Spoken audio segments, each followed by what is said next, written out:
Hi, I'm Elena Almeida, and I'm an advocate for living in harmony with nature as best we can, even within the constraints of our urban environments. Doing better in protecting our earth is very important to me.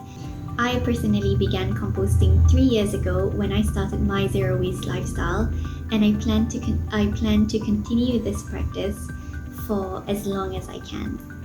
I live in an apartment, so I compost using a container system. I bought my compost container from a hardware store, but you can actually use any bin available to you. But I think having a bin with a faucet is a great option to avoid the accumulation of excess water that leads to a smelly compost, and that is really important to me because I don't want my neighbors to be angry at me when they smell funky smells coming from my balcony. To compost in a small space like an apartment, it is possible. You just need to have a good system. There are 4 elements to a good compost: air, water, carbon, and that is the brown stuff like paper, cardboard, dried leaves and such, and finally nitrogen, and that is the green stuff like your food scraps.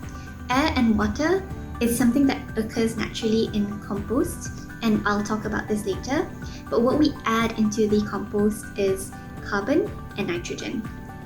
Like I said, composting in a small place is possible, and the way that I do it is by setting up 4 bins, 1 in my fridge and 3 in my small outdoor yard.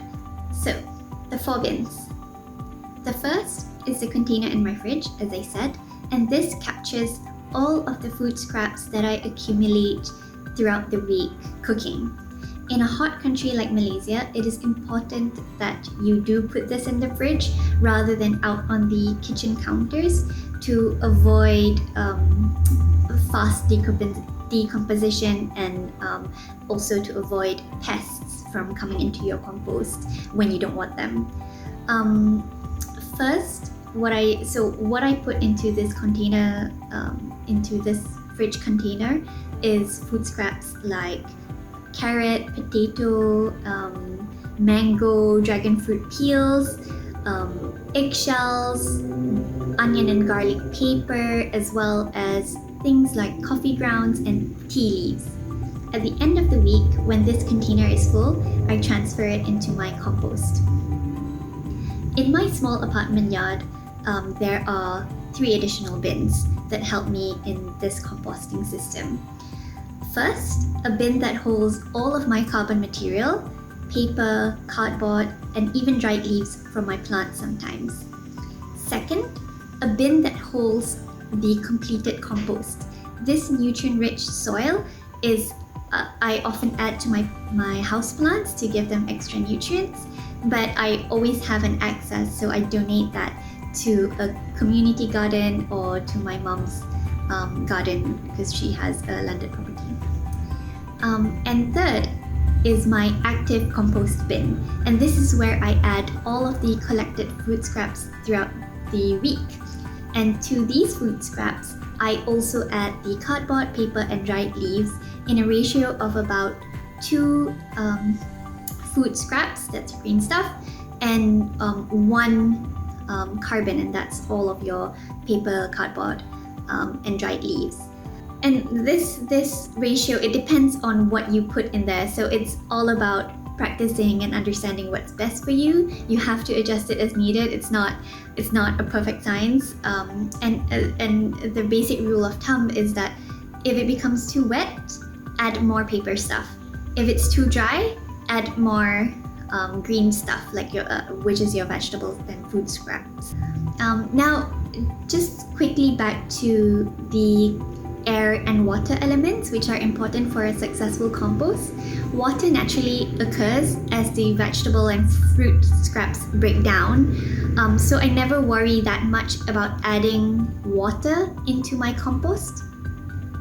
And air is an important element to every successful compost, and to get air into your compost, you would want to stir it every few days or every week.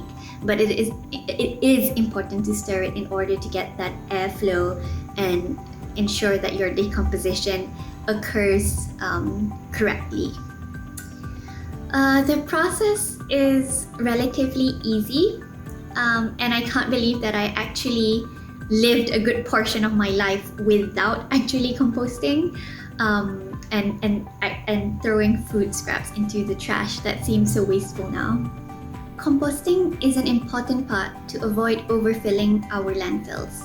In Malaysia, landfills comprise of over 55% of food waste, and this is really bad as food waste decomposes and produces methane as it decomposes. Methane is a greenhouse gas that is way more potent than carbon dioxide and thus contributes to the heating of the planet and climate change. So what composting allows me to do is to avoid contributing to this landfill problem and the methane creation problem, but it also provides me with this nutrient-rich soil that I can feed to my plants. So it's definitely a win-win for me. My main advice is to just start.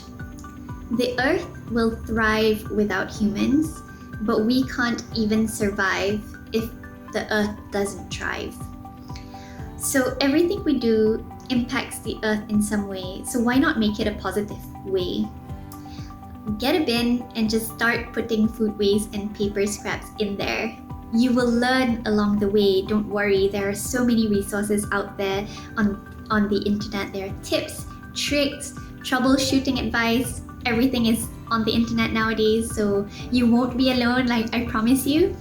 I also have compiled a short composting guide, an infographic, a visual aid for anyone who wants to check it out. It's on my Instagram story highlights at Elena on Earth. So, and I cover what kind of things you can and can't put in your compost, and some advice on what kind of pests you can expect. So check it out if you can, and if you are starting composting, I think it's a good beginner guide. So good luck, try it out, and see you next time.